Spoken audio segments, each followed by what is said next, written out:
السلام عليكم ورحمة الله وبركاته. اللهم صل على محمد صلى الله عليه وسلم وآله وأصحابه ومن تبعهم بحق المعرفة que mardi de Ramadan n'est pas un jour ordinaire. Peut-être que pour beaucoup, c'est juste un jour de plus dans le calendrier. Un jour où l'on jeûne, où l'on travaille, où l'on attend le maghrib. Mais pour le croyant éveillé, pour celui dont le cœur est vivant, chaque jour de Ramadan est une porte qui s'ouvre ou qui se referme. Et aujourd'hui, en ce mardi béni, une porte particulière s'ouvre devant toi, la porte de la miséricorde d'Allah. Prends un instant et réfléchis sincèrement. Combien de Ramadans as-tu déjà vécu? Combien de mardis de Ramadan sont déjà passés dans ta vie, sans que tu ne t'en rendes vraiment compte? Le temps file, les jours défilent, et souvent le cœur reste distrait. Pourtant, il suffit parfois d'un seul moment de sincérité, d'une seule invocation prononcée avec présence pour qu'Allah change intérieurement un serviteur. Oui, une seule invocation peut transformer ton état intérieur. Pas parce que les mots sont longs, pas parce que la formule est compliquée, mais parce qu'elle vient d'un cœur qui se tourne vraiment vers son Seigneur. Et aujourd'hui, sur Voie du Tawhid, je t'invite à faire quelque chose de simple, mais profondément puissant. Quelque chose que beaucoup négligent parce que c'est facile en apparence, mais immense en réalité auprès d'Allah. Répéter une invocation 21 fois, avec présence du cœur, pas mécaniquement, pas distraitement, mais consciemment, lentement, sincèrement. Car ce mardi pourrait être le moment où ton cœur se réveille vraiment. Peut-être que ces derniers jours, tu as ressenti une baisse, une fatigue spirituelle, une difficulté à te concentrer dans tes adorations. Peut-être que ton jeûne est là, mais que ton cœur, lui, cherche encore cette douceur de la foi. Si tu te reconnais dans ces mots, alors ce rappel est pour toi. Pas par hasard. Rien n'est un hasard quand il s'agit de se rapprocher d'Allah. Reste bien attentif, car dans quelques instants, je vais te partager l'invocation précise à répéter aujourd'hui, ainsi que la manière de la vivre pleinement pour qu'elle pénètre ton cœur, pas seulement tes lèvres. Mais avant d'aller plus loin, prends 2 secondes pour poser une intention sincère. Si tu veux que ton cœur s'adoucisse, si tu veux te rapprocher d'Allah pendant ce Ramadan, alors soutiens ce rappel. Abonne-toi à la chaîne Voie du Tawhid pour ne manquer aucun rappel qui élève l'âme. Et écris en commentaire ce mot simple mais puissant. « Ô Allah, affermis mon cœur ». Ce commentaire n'est pas qu'un mot, c'est déjà une invocation. Et si tu connais quelqu'un qui traverse une baisse de foi, quelqu'un qui a besoin d'un rappel doux en ce Ramadan, partage-lui cette vidéo. Peut-être qu'Allah guidera un cœur à travers toi. Et surtout, reste bien jusqu'à la fin de cette vidéo. Parce qu'à la fin, il y a une surprise spirituelle que très peu de gens appliquent pendant Ramadan, mais qui peut, par la permission d'Allah, changer la manière dont tu vis ce mois béni. Ne pars pas trop vite. Les cœurs pressés passent souvent à côté des plus grandes ouvertures. Maintenant, apaise ton souffle, éloigne les distractions autour de toi, et prépare ton cœur. Car ce qui va suivre n'est pas un simple rappel à écouter, c'est un moment à vivre. La valeur des jours du Ramadan. Le Ramadan n'est pas une succession de jours identiques. C'est une traversée spirituelle où chaque aube porte un secret différent, où chaque coucher de soleil emporte avec lui des occasions qui ne reviendront jamais. Beaucoup vivent ce mois comme une simple routine. On jeûne le matin, on attend le maghrib, on prie un peu plus que d'habitude, puis on laisse les jours glisser entre les doigts comme du sable. Mais le croyant lucide, celui dont le cœur cherche vraiment Allah, ne regarde pas le Ramadan comme une répétition monotone. Il le regarde comme une série de portes qui s'ouvrent une à une et qui se referment pour toujours. Chaque jour qui passe est une occasion unique, unique dans ta vie, unique dans ton histoire avec Allah. Le mardi du 7e Ramadan que tu vis aujourd'hui n'a jamais existé auparavant et ne reviendra jamais.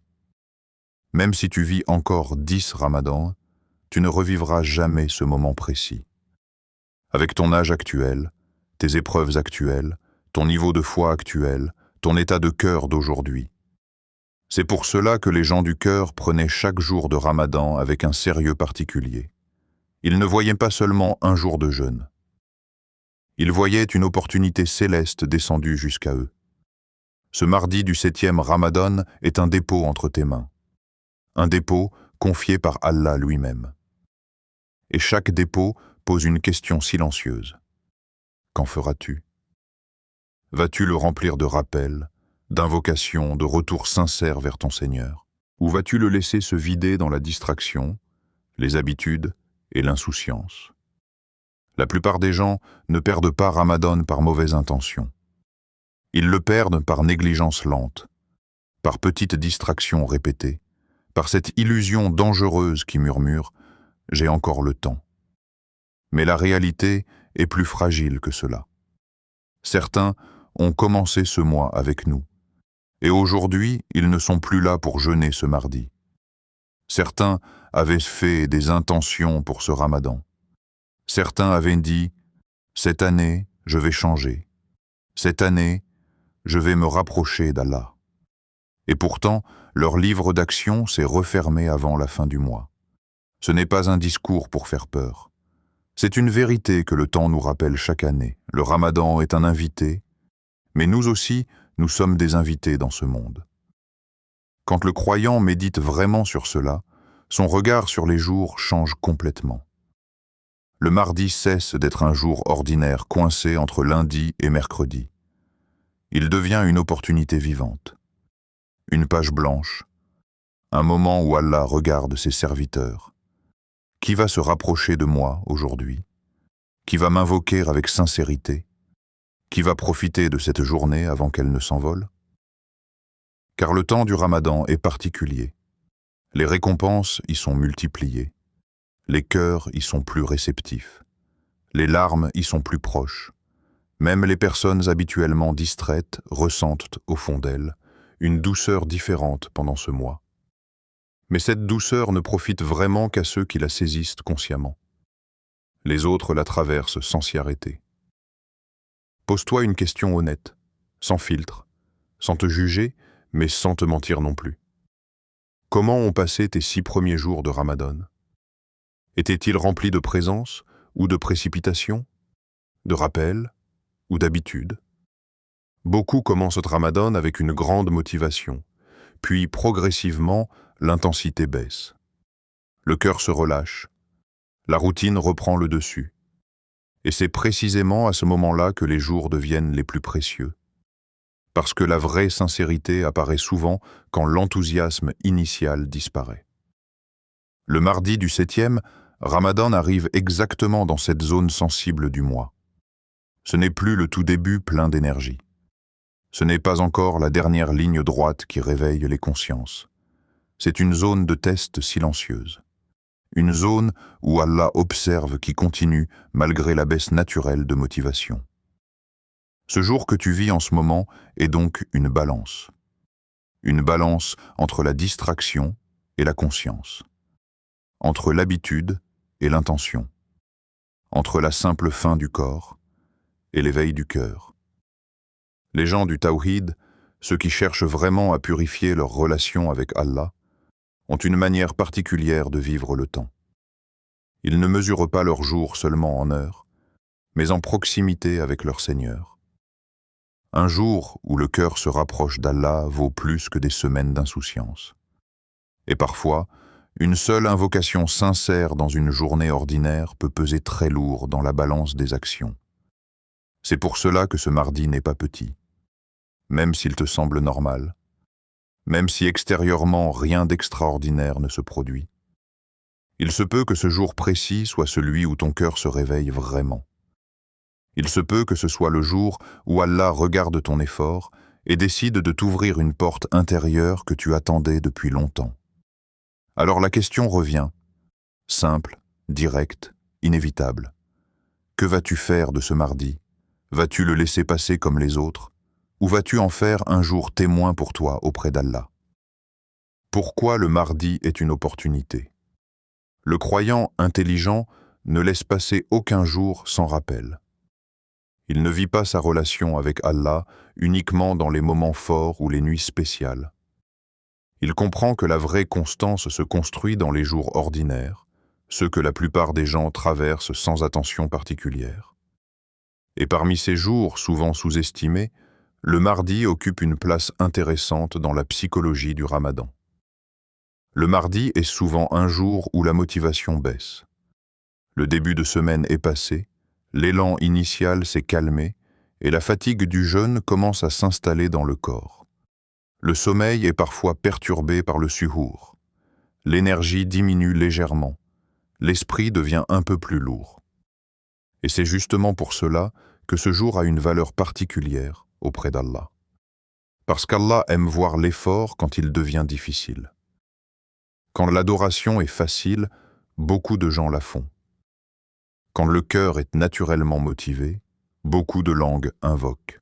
Mais quand la fatigue s'installe, quand l'enthousiasme baisse, quand le corps ressent le poids du jeûne, ceux qui continuent à se tourner vers Allah deviennent plus rares. Et ce sont précisément ces moments-là qui révèlent la sincérité profonde. Le mardi du Ramadan est souvent un test discret. Rien d'impressionnant extérieurement. Pas de grande ambiance comme les nuits de fin de mois. Pas l'excitation du premier jour. Juste un jour calme, presque banal, où le serviteur est seul face à son intention réelle. Et c'est là que la valeur monte. Imagine deux personnes. La première invoque Allah quand elle est pleine d'énergie, motivée, portée par l'ambiance du Ramadan. La seconde invoque Allah alors que la fatigue du jeûne pèse, que la concentration demande un effort, que le cœur doit lutter un peu plus pour rester présent. Les deux sont récompensés, bien sûr. Mais auprès d'Allah, l'effort du cœur en difficulté a un goût particulier, parce qu'il est sincère, parce qu'il coûte quelque chose, parce qu'il prouve que la relation avec Allah ne dépend pas seulement de l'émotion du moment. Le mardi devient donc une opportunité cachée. Une opportunité que beaucoup ratent parce qu'elle ne brille pas extérieurement. Le croyant éveillé, lui, apprend à reconnaître ces moments discrets où la balance des actions peut devenir très lourde sans que personne ne le remarque. La fatigue du jeûne que tu ressens, si tu la ressens, n'est pas un obstacle inutile. Elle fait partie du chemin. Elle fait partie de la purification. Elle fait partie de ce qui donne du poids à tes invocations aujourd'hui. Quand la bouche est sèche, mais que le cœur invoque, quand le corps est fatigué, mais que la langue se rappelle d'Allah, il y a dans cela une sincérité que les moments faciles ne contiennent pas toujours. C'est pour cela que les gens de conscience spirituelle ne fuient pas les moments de baisse. Ils les utilisent. Ils savent que ces instants sont des terrains fertiles pour les invocations profondes. Ils savent que le cœur qui lutte attire une attention particulière de son Seigneur. Parce que les invocations qui montent vers Allah depuis un cœur en lutte ne sont pas comme les autres. Elles sont plus vraies, plus tremblantes, plus humbles. Et Allah aime les cœurs humbles. Ce mardi est donc une fenêtre silencieuse mais ouverte. Une fenêtre pour prouver à Allah et à toi-même que ta relation avec lui ne dépend pas seulement des moments faciles. Que même quand la motivation descend un peu, même quand la fatigue du jeûne se fait sentir, ton cœur sait encore se tourner vers lui. Beaucoup attendent les grandes nuits pour se réveiller. Les croyants intelligents, eux, savent profiter des jours calmes. Parce qu'ils savent qu'auprès d'Allah, ce qui compte n'est pas seulement l'intensité visible, mais la sincérité constante. Et aujourd'hui, en ce mardi précis du Ramadan, ton cœur a une opportunité rare, une opportunité de se tourner vers Allah, alors même qu'il doit faire un petit effort pour le faire. Et parfois, par la permission d'Allah, ce sont précisément ces moments-là qui changent tout à l'intérieur. La puissance de la répétition, 20 et 1 fois. Pourquoi répéter une invocation? La question paraît simple, presque évidente pour celui qui a grandi en entendant les formules du dhikr, mais lorsqu'on s'arrête vraiment dessus, on découvre une sagesse profonde qui touche directement la nature du cœur humain. L'être humain oublie vite. Il se disperse vite. Il se distrait vite. Le cœur, par nature, fluctue, s'élève puis redescend, se réveille, puis se voile. La répétition dans l'adoration n'est donc pas une simple formalité rituelle. C'est une miséricorde divine adaptée à la fragilité de l'âme humaine. Quand une invocation est répétée lentement et consciemment, quelque chose commence à se produire intérieurement. Au début, les mots sortent des lèvres. Puis, s'ils sont répétés avec présence, ils commencent à descendre vers le cœur. Et avec le temps, ils laissent une trace. C'est exactement comme la pluie qui tombe sur une terre sèche. Une seule goutte ne change presque rien. Mais goutte après goutte, la terre dure se ramollit, s'ouvre et devient fertile. Le cœur fonctionne de la même manière. La répétition réveille le cœur. Beaucoup de cœurs aujourd'hui ne sont pas morts, mais simplement endormis sous le poids des distractions, des soucis, des écrans, du rythme rapide de la vie. Le rappel répété agit comme une main douce qui secoue lentement l'âme. Au début, on ne ressent presque rien. Puis une légère présence apparaît. Puis une douceur. Puis parfois, une émotion inattendue. C'est pour cela que ceux qui ont goûté au dhikr profond ne le voient en jamais comme une simple répétition mécanique. Ils savent que chaque répétition est un coup discret frappé à la porte du cœur. La répétition apaise aussi l'âme. Le monde moderne crée une agitation constante dans la poitrine. Même en silence, beaucoup ressentent un bruit intérieur permanent. Inquiétude, pensées dispersées, tension invisible. Quand une invocation est répétée calmement, avec respiration posée et intention sincère, le rythme intérieur commence à ralentir. Le cœur, qui courait dans 1000 directions, commence à se rassembler. L'âme, qui était tendue, commence à se détendre. Ce n'est pas une magie. C'est la nature même du rappel d'Allah. Allah a créé les cœurs pour qu'ils trouvent leur repos dans son évocation. Quand la langue répète avec conscience, elle ramène le cœur vers sa maison naturelle. Et ce retour produit une paix que beaucoup cherchent ailleurs pendant des années, sans la trouver. La répétition renforce aussi la connexion avec Allah. Beaucoup de gens pensent que la proximité avec Allah vient uniquement des grands actes visibles. Mais souvent, ce sont les actes simples, constants et sincères qui construisent la relation la plus solide. Répéter une invocation, encore et encore, c'est comme frapper doucement mais régulièrement à une porte. Celui qui frappe une fois puis s'en va ne ressemble pas à celui qui frappe avec patience et humilité. Mais il est essentiel de comprendre quelque chose de très important. 20 et une fois. Ce n'est pas un chiffre magique.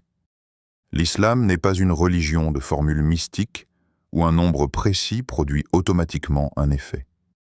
Le nombre ici est un outil, pas une superstition. C'est une structure qui aide le cœur à ralentir et à rester présent suffisamment longtemps pour que les mots descendent vraiment en profondeur. Pourquoi 20 et une fois peut être bénéfique? Parce que la première répétition réveille l'attention. Les suivantes commencent à installer la présence. Et après plusieurs répétitions conscientes, le cœur commence enfin à goûter le sens. Si on s'arrête trop vite, on reste souvent à la surface. Si on prolonge avec conscience, on pénètre plus profondément. Répéter 20 et une fois, c'est donc un moyen de ralentir dans un monde qui nous pousse constamment à aller vite. C'est un acte presque à contre-courant de notre époque. Aujourd'hui, tout est rapide. Les messages, les vidéos, les pensées. Même dans l'adoration, beaucoup se précipitent. Mais le cœur ne s'ouvre pas dans la précipitation. Il s'ouvre dans la présence lente. C'est aussi un moyen de méditer. Chaque répétition devient une occasion de réfléchir au sens des mots. Qui est celui que tu invoques? Que signifie vraiment demander la fermeté du cœur? Pourquoi les cœurs ont-ils besoin d'être affermis? Ces questions commencent à émerger naturellement quand la répétition est faite avec conscience. Et surtout, la répétition permet de s'imprégner du sens. Au début, tu dis l'invocation. Puis, si tu continues avec sincérité, l'invocation commence à te dire quelque chose à toi. Elle te rappelle ta fragilité. Elle te rappelle ton besoin d'Allah. Elle te rappelle que le cœur humain n'est jamais garanti d'être stable sans l'aide de son Seigneur. C'est pour cela qu'il faut bien comprendre. Ce n'est pas la langue seule qui doit répéter. Beaucoup de langues répètent, mais peu de cœurs vivent vraiment ce qu'ils prononcent. La langue peut aller vite. Le cœur, lui, a besoin de présence. La langue peut compter les répétitions. Le cœur, lui, doit ressentir la dépendance envers Allah. Quand la langue et le cœur se rejoignent dans une invocation répétée, alors quelque chose de profond commence réellement à bouger à l'intérieur du serviteur. L'invocation à répéter. Voici maintenant l'invocation puissante pour ce mardi. Une invocation courte en apparence, mais immense dans sa signification. Une invocation que le croyant ne prononce pas seulement avec sa bouche, mais avec toute sa conscience de serviteur dépendant de son Seigneur. Allahumma ya muqallib al-qulub, thabbit qalbi ala dinik. Ô Allah, toi qui retournes les cœurs, affermis mon cœur sur ta religion. Ces mots sont profonds, très profonds, et plus tu les médites, plus tu réalises qu'ils touchent à l'une des réalités les plus sensibles de la vie du croyant. La stabilité du cœur. Allahumma, c'est un appel direct, un appel humble, un appel qui reconnaît que tu ne peux rien sans lui. Quand tu dis Allahumma, tu ne récites pas simplement une formule. Tu appelles ton Seigneur. Tu te tournes vers lui. Tu reconnais intérieurement que c'est lui seul qui peut répondre à ton besoin. Puis viennent ces mots puissants. Ya mukallibal kulub. Ô toi qui retourne les cœurs. Cette partie de l'invocation contient à elle seule une leçon immense sur la nature humaine. Le cœur humain n'est pas fixe. Il change. Il fluctue. Il s'élève, puis s'affaiblit. Il se rapproche, puis se distrait. Reconnaître cela, ce n'est pas du pessimisme. C'est de la lucidité spirituelle. Quand tu dis ces mots, tu reconnais une vérité essentielle. Ton cœur est entre les mains d'Allah. Ce n'est pas ton intelligence seule qui te maintient guidé. Ce n'est pas ta force personnelle. C'est la miséricorde d'Allah qui maintient le cœur ferme.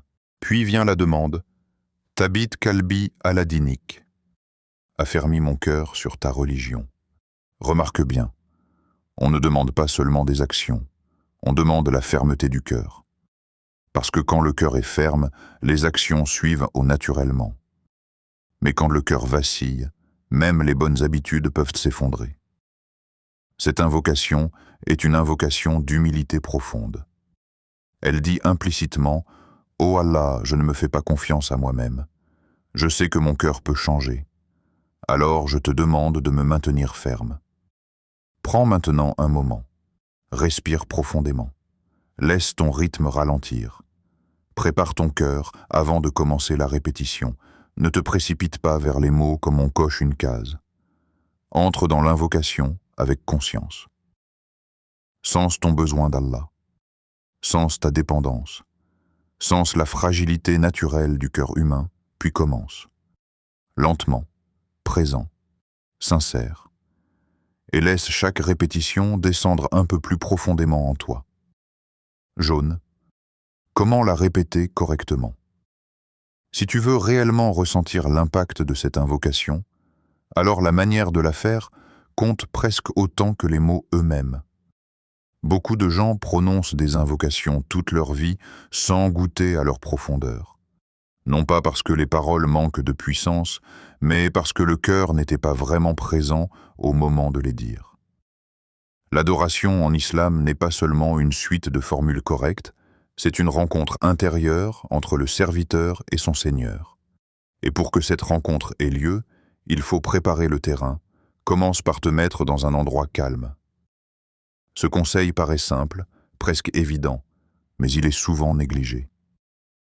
Le cœur humain est influencé par son environnement.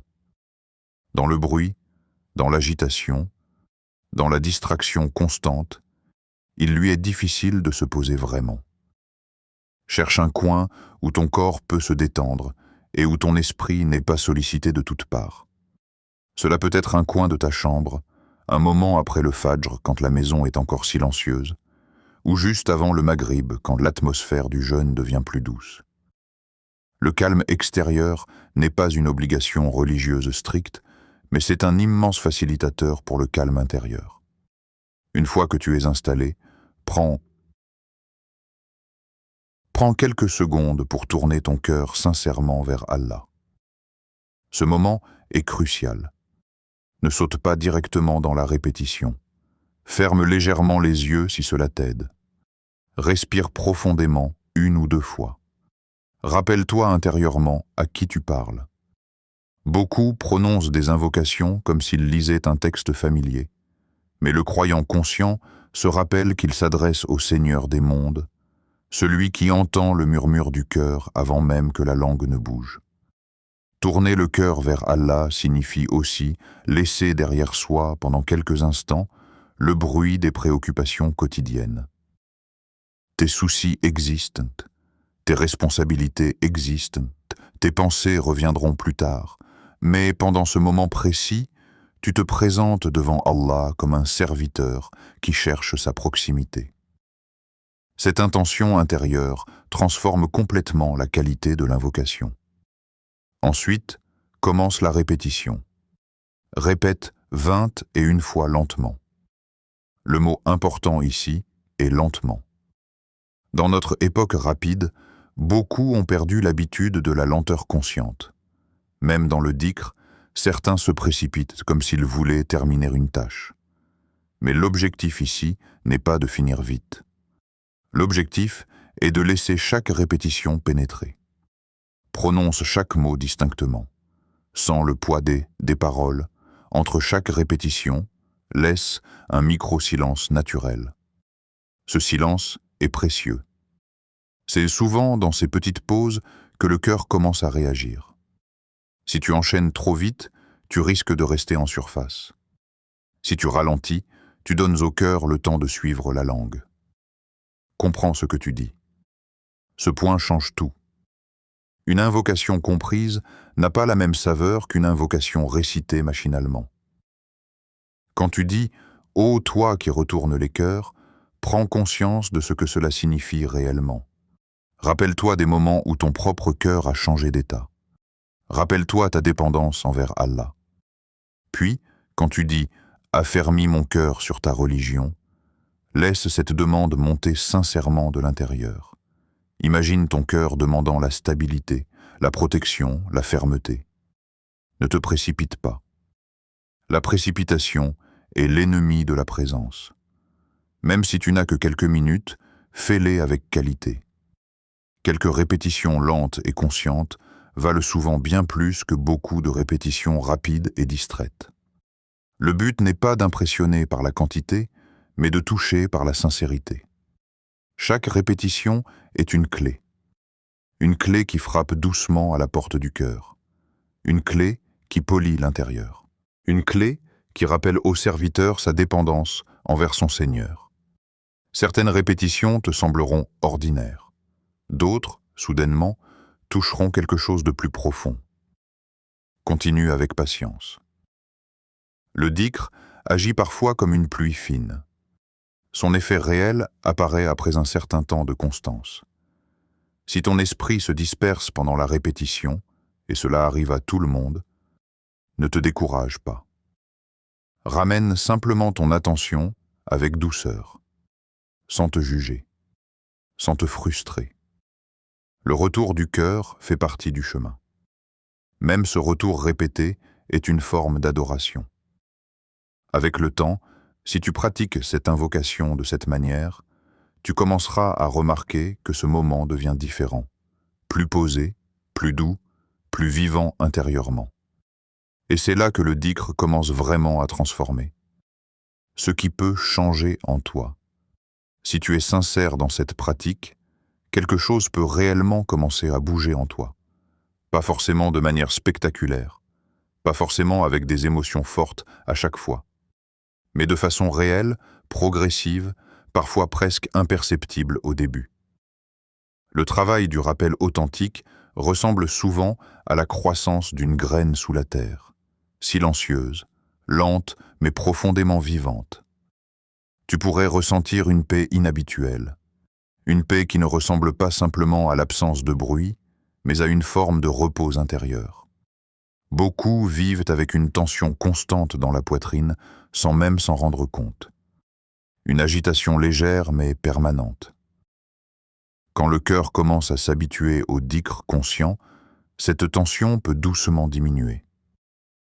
Le serviteur se surprend parfois à sentir un calme qu'il ne peut pas vraiment expliquer.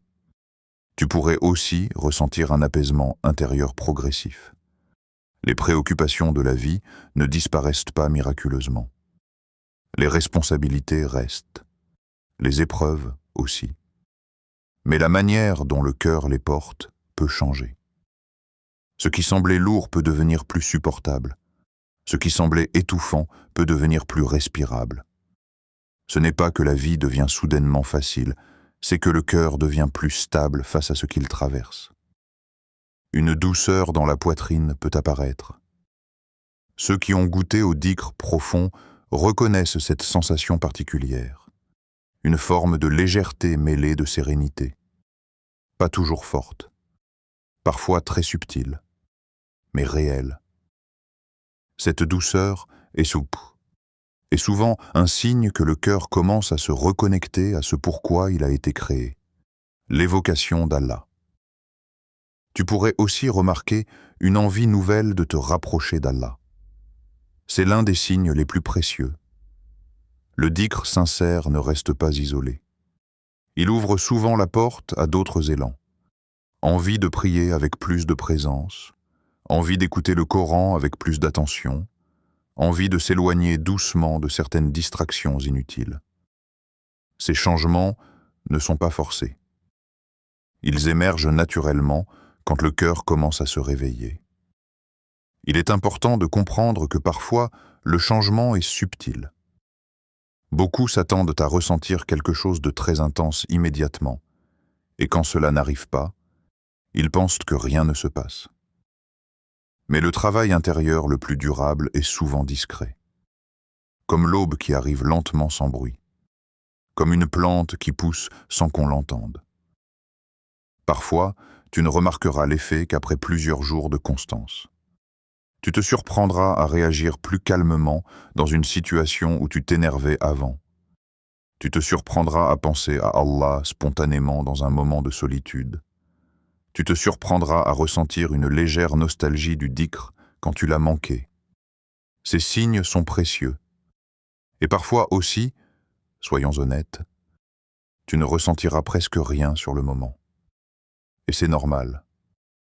Le dhikr n'est pas basé uniquement sur les sensations. Il est basé sur la sincérité et la constance. Même quand le cœur semble calme et neutre, le rappel laisse des traces invisibles. Allah voit l'effort même quand toi tu ne vois pas encore le fruit. L'important est de rester sincère, de rester présent autant que possible, de continuer sans précipitation ni découragement. Parce que le cœur humain, lorsqu'il est exposé régulièrement au rappel d'Allah avec conscience, ne reste jamais exactement le même. Par la permission d'Allah, quelque chose finit toujours par s'adoucir. Le danger des cœurs distraits. Il existe une réalité silencieuse que beaucoup ne remarquent pas immédiatement. On peut multiplier les invocations tout en restant intérieurement éloigné. La langue peut bouger avec fluidité, les mots peuvent sortir correctement, le nombre peut être atteint avec précision, mais le cœur, lui, peut être ailleurs. Et lorsque cela se produit, l'acte extérieur existe, mais sa lumière intérieure diminue fortement. Ce n'est pas pour décourager le rappel, jamais. Même un dhikr distrait contient un bien. Mais le croyant qui cherche la profondeur ne s'arrête pas à la surface. Beaucoup répètent des invocations, mais leurs cœurs sont absents. Ils récitent pendant que l'esprit pense au travail, aux messages, aux préoccupations de la journée. Les lèvres avancent, mais la conscience n'accompagne pas. Avec le temps, cela peut devenir une habitude presque automatique. La langue connaît la formule, le doigt compte les répétitions, mais le cœur ne goûte pas réellement ce qu'il prononce. Et le danger ici n'est pas seulement de perdre de la récompense. Le danger est de s'habituer à une adoration sans présence. L'absence du cœur s'installe souvent doucement, sans bruit. Au début, on est sincère et concentré. Puis, la routine s'installe. Puis la familiarité avec les mots fait baisser la tension. Puis, la précipitation s'infiltre. Et un jour, sans s'en rendre compte, on prononce des invocations comme on récite quelque chose de mémorisé depuis longtemps, sans ressentir le besoin réel qu'elles expriment. Ils comptent les répétitions, mais ils ne vivent pas les mots. Le comptage devient l'objectif principal. Arriver au nombre devient la priorité. Et quand cela arrive, l'essence du dhikr s'affaiblit. Le nombre, dans la tradition, est un outil d'organisation et de constance, pas une fin en soi. Quand le cœur est présent, même peu de répétitions peuvent peser lourd. Quand le cœur est absent, même beaucoup de répétitions peuvent rester légères. Ce danger touche particulièrement les gens réguliers dans leur pratique. Celui qui commence à peine une invocation est souvent attentif. Celui qui la répète depuis des années peut, sans vigilance, tomber dans l'automatisme. C'est pour cela que les gens de connaissances spirituelles se surveillaient eux-mêmes. Ils ne se contentaient pas de faire le dhikr. Ils observaient l'état de leur cœur pendant le dhikr. Sur voie du tawhid, nous cherchons autre chose. Pas seulement des mots prononcés correctement, pas seulement des routines bien exécutées. Nous cherchons un rappel vivant. Un rappel qui traverse la langue et atteint la poitrine. Un rappel qui réveille, même légèrement, la conscience du serviteur face à son Seigneur. Nous cherchons une foi sincère. La sincérité ne signifie pas la perfection émotionnelle permanente. Elle signifie la vérité du cœur dans l'instant. Parfois, la présence sera forte. Parfois, elle sera faible. Mais le serviteur sincère revient toujours, encore et encore, avec l'intention réelle de se tourner vers Allah. Nous cherchons un cœur éveillé. Pas un cœur constamment submergé d'émotions, mais un cœur conscient. Un cœur qui se rappelle à qui il parle. Un cœur qui reconnaît sa dépendance. Un cœur qui, même fatigué, essaie de rester présent. Ne sois pas de ceux qui prononcent sans ressentir. Cela ne veut pas dire que tu dois attendre de ressentir quelque chose avant d'invoquer. Non, le ressenti vient souvent après la constance. Mais cela signifie refuse l'invocation complètement mécanique. Refuse la précipitation inutile. Refuse de transformer le dhikr en simple tâche à terminer. Si tu remarques que ton cœur s'est absenté pendant la répétition, ne te décourage pas. C'est une expérience humaine normale, mais ramène-le doucement, même si tu dois le faire plusieurs fois. Ce retour répété du cœur fait partie du chemin des gens sincères. Parfois, une seule répétition faite avec une vraie présence peut dépasser des dizaines faites dans la distraction. Et cette réalité doit rester vivante dans ton esprit pendant que tu pratiques cette invocation aujourd'hui. Fais-le à un moment stratégique. Le moment choisi pour une invocation peut profondément influencer sa qualité intérieure. Les mots restent les mêmes, bien sûr, mais l'état du cœur varie selon l'heure, l'environnement, la fatigue, le calme ou l'agitation autour de toi. Le croyant attentif ne choisit pas ses moments d'adoration au hasard. Il apprend à reconnaître les instants où son cœur est le plus disponible, le plus réceptif, le plus capable de présence. Le meilleur moment pour cette invocation se trouve souvent dans les périodes de calme naturel que la journée offre déjà. Après le Fajr, par exemple, le monde est encore silencieux. L'esprit n'est pas encore submergé par les sollicitations de la journée. Le cœur est souvent plus doux à ce moment-là. Répéter l'invocation après la prière de l'aube permet de commencer la journée avec une orientation intérieure claire. C'est comme poser une fondation spirituelle avant que le rythme du monde ne s'accélère. Avant le Maghrib est aussi un moment précieux. Le jeûne a travaillé le corps toute la journée. La faim et la soif ont adouci certaines duretés du cœur. Il y a souvent, juste avant la rupture du jeûne, une sensibilité particulière dans la poitrine du croyant. Les invocations à ce moment portent une saveur différente. Le serviteur ressent plus facilement son besoin d'Allah. Son humilité est plus proche de la surface. Le calme de la nuit offre une autre qualité encore. Quand les bruits diminuent, quand les écrans s'éteignent, quand le monde extérieur ralentit, le cœur trouve parfois plus facilement son chemin vers la présence. Même quelques minutes dans la tranquillité nocturne peuvent transformer la manière dont l'invocation est vécue. Mais au-delà de ces moments recommandés, il y a un principe encore plus important. Choisis un moment où ton cœur est disponible. Certaines personnes sont plus présentes le matin. D'autres trouvent en leur douceur spirituelle le soir. Certains ont un court moment de solitude dans la journée qui devient leur fenêtre personnelle vers Allah. L'essentiel est d'observer ton propre état intérieur, car parfois, un seul instant sincère vaut plus que des heures d'inattention. Cette réalité renverse la logique moderne de la quantité. Dans beaucoup de domaines, plus signifie mieux.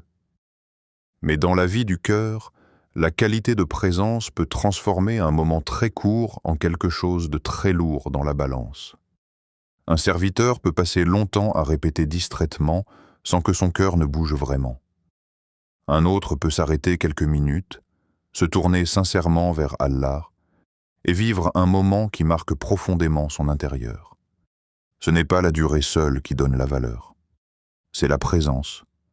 C'est pour cela qu'il vaut mieux choisir un moment court mais conscient qu'un moment long mais dispersé. Si tu sais que ton esprit est trop agité à une certaine heure, ne te force pas à faire la répétition dans cet état. Cherche le moment où tu peux au moins offrir à Allah une attention réelle, même imparfaite. Avec le temps, tu apprendras à reconnaître tes propres fenêtres de présence. Tu remarqueras que certains moments de la journée rendent ton cœur plus réceptif. Protège ces moments, honore-les, utilise-les pour cette invocation. Car dans le chemin vers Allah, les instants de sincérité, même brefs, peuvent ouvrir des portes que la simple répétition distraite ne touche pas toujours. Et si ce Ramadan était ton dernier, réfléchis un instant, mais réfléchis vraiment, pas avec une pensée rapide qui passe et s'en va. Arrête-toi intérieurement quelques secondes. Imagine que ce Ramadan que tu vis aujourd'hui n'est pas simplement un Ramadan parmi d'autres, mais peut-être le dernier que ton âme traversera sur cette terre. Cette idée peut sembler lointaine pour certains, inconfortable pour d'autres, mais elle fait partie des vérités que les cœurs vivants n'évitent pas. Ils y pensent avec lucidité, non pour sombrer dans la peur, mais pour réveiller la valeur du moment présent. Et si c'était ton dernier Ramadan, pas celui de l'année prochaine, pas celui que tu espères vivre avec plus de motivation, celui-ci, celui que tu es en train de vivre avec tes forces actuelles, tes faiblesses actuelles, ton niveau de foi d'aujourd'hui. Combien de personnes, l'année dernière, avaient prévu de mieux profiter du prochain Ramadan et ne l'ont jamais atteint? Combien avaient remis certaines résolutions à plus tard, pensant que le temps leur appartenait encore? La réalité est douce pour celui qui la regarde avec foi. Le temps n'est pas garanti. Et c'est justement ce qui donne au moment présent sa valeur immense. Ton dernier mardi. Peut-être que ce mardi du Ramadan te semble ordinaire. Peut-être que tu l'as commencé comme les autres jours, suhour, jeûne, occupation de la journée. Mais pour le cœur éveillé, chaque jour porte une question silencieuse. Et si c'était le dernier que tu pouvais remplir de rappels? Et si c'était la dernière fois que ta langue pouvait prononcer cette invocation avec conscience? Cette pensée ne doit pas te paralyser. Elle doit t'honorer. Elle doit t'élever. Elle doit transformer ce moment banal en opportunité vivante. Ta dernière occasion de dire cette invocation. Imagine que ce soit la dernière fois que tu dis « Allahumma ya muqallib al-qulub, thabbit qalbi ala dinik ». Comment la dirais-tu? Rapidement ou lentement? Distraitement ou avec présence? Par habitude ou avec besoin réel? Les cœurs vivants sont ceux qui se rappellent souvent de leur retour vers Allah. Ils ne vivent pas dans l'illusion d'un temps infini. Ils vivent avec une conscience douce mais constante que chaque jour est un dépôt. Cette conscience ne les rend pas anxieux, elle les rend intentionnels, elle donne du poids à leurs moments ordinaires. Quand le serviteur se rappelle qu'il retournera à Allah, ses priorités se réorganisent doucement. Les distractions perdent un peu de leur pouvoir. Les instants de rappel gagnent en valeur.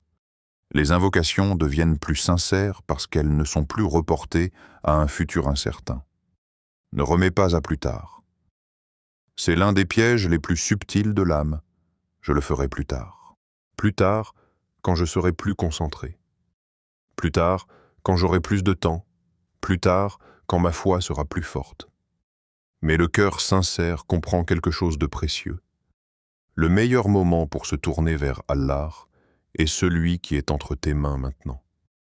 Parce que le maintenant est réel. Le maintenant est accessible. Le maintenant est vivant. Fais-le aujourd'hui. Même si ta concentration n'est pas parfaite, même si ta fatigue est présente, même si tu te sens imparfait, surtout si tu te sens imparfait. Car Allah aime voir le serviteur revenir vers lui dans son état réel, pas dans une version idéalisée qu'il attend indéfiniment. Fais-le maintenant. Pas après cette vidéo, pas plus tard dans la journée en oubliant peut-être, mais dans ce mardi que tu vis, dans ce moment qui t'est encore ouvert. Prends ton temps, prépare ton cœur, et entre dans cette invocation comme quelqu'un qui comprend qu'un jour, peut-être proche, peut-être lointain, la porte des actions se refermera. Ô Allah, Seigneur des cœurs, toi qui connais ce que les poitrines cachent et ce que les langues n'expriment pas complètement, affermis nos cœurs sur ta religion. Lorsque nos cœurs vacillent, ramène-les vers toi. Lorsque nos intentions se mélangent, purifie-les pour toi seul. Lorsque notre motivation baisse, ravive en nous le désir de te plaire. Ô Allah, purifie nos intentions. Ne fais pas de nos actes des habitudes vides, ne fais pas de nos invocations des mots sans présence. Accorde-nous la sincérité dans le secret comme dans le visible. Ô Allah, accepte notre jeûne et nos invocations en ce mois béni. Accepte nos efforts, même faibles. Accepte nos retours, même tardifs. Accepte nos larmes, même discrètes. Ô Allah, accorde-nous un cœur vivant qui t'évoque souvent. Un cœur qui se rappelle de toi dans la facilité et dans la difficulté. Un cœur qui trouve sa paix dans ton rappel. Un cœur qui te rencontre un jour alors que tu es satisfait de lui. Allahumma amin. Si ce rappel a touché ton cœur, même légèrement, ce n'est peut-être pas un hasard. Parfois, un mot arrive au moment précis où l'âme en avait besoin. Parfois, une simple invitation au dhikr devient le point de départ d'un changement intérieur que le serviteur lui-même n'avait pas prévu. Peut-être qu'aujourd'hui n'est pas un jour ordinaire pour toi. Peut-être que cette invocation que tu t'apprêtes à répéter va laisser une trace silencieuse dans ton cœur. Une trace que tu ne remarqueras peut-être pas immédiatement, mais qui, avec le temps, adoucira quelque chose en toi.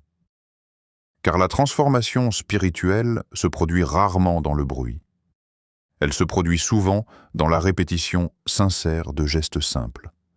N'oublie pas une chose essentielle. Les grands changements commencent souvent par de petits actes constants. Une invocation répétée avec présence. Un moment de retour sincère. Une décision intérieure discrète mais réelle. Le cœur ne se transforme pas toujours d'un coup. Mais il ne reste jamais exactement le même lorsqu'il revient vers Allah avec vérité. Si tu veux continuer à nourrir ton cœur avec des rappels profonds et authentiques, abonne-toi à Voix du Tawhid pour plus de rappels qui éveillent en l'âme et renforcent la foi au quotidien. Like cette vidéo pour propager ce rappel. Peut-être qu'un cœur fatigué tombera dessus et se rapprochera d'Allah par cette simple action de ta part. Écris en commentaire « Ô Allah, affermis mon cœur » pour participer au rappel collectif. Quand les langues se rassemblent dans une invocation sincère, les cœurs se renforcent mutuellement et surtout, répète cette invocation 21 fois ce mardi du Ramadan. Pas mécaniquement, pas rapidement, mais avec présence. Puis observe, avec le temps, ce qu'Allah va changer en toi. Car parfois, le plus grand tournant spirituel commence par un moment simple que presque personne ne remarque, sauf celui dont le cœur était prêt.